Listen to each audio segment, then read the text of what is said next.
Welcome to Hellfire. Today, I want to talk about some golden on-set rules that will help you be a professional and valuable crew member.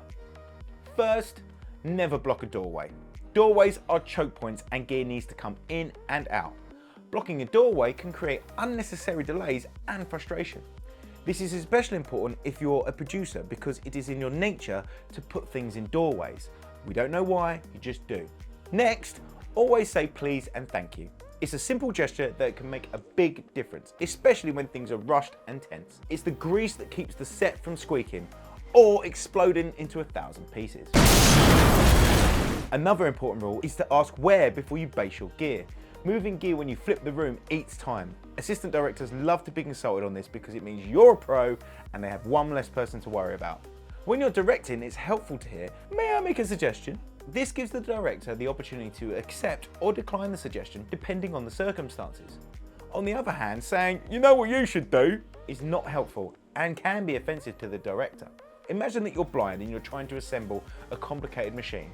If one voice is giving you direction, you learn to trust that voice. If multiple voices are telling you what to do and some of them are contradictory, your task becomes impossible. This is the actor's dilemma. They can't see their performance from the outside and must trust the director. This is also why the director is the only person to speak to the actors about their performance. One voice only. The director is the one responsible for overseeing the actors.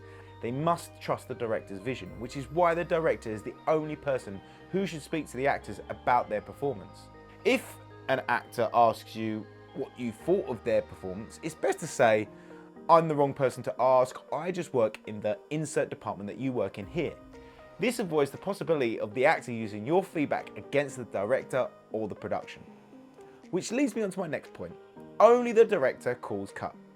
You may have a problem that blows the take for you, but the director is watching the actor's work, and this may be a breakthrough in the development of the actor's performance, or the take may be usable in some way you can't begin to imagine. So roll until you're told to stop. If it's not your department, don't touch it.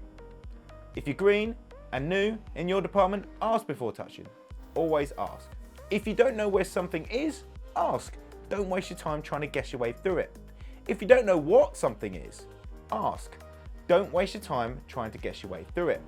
If you don't know who someone is, ask or check the call sheet. Don't waste your time trying to guess your way through it. During setup changes, call out crossing when crossing the frame. This will help the camera department know that someone is crossing the frame and to avoid ruining a shot. If you're going to be loud or drop something loud or test a loud thing, warn the sound guy. And lastly, keep your water bottle with your gear at all times. Don't leave it lying around in the set as it may end up in the shot and cause problems in post-production. Remember, your job is to do whatever you can to make the day happen and do it in a way that makes people want to have you around. Despite all the stress and the hard work, working on a film set is a great job and it beats working for a living. We hope these on-set rules will help you be a valuable member of any production team. Thanks for watching.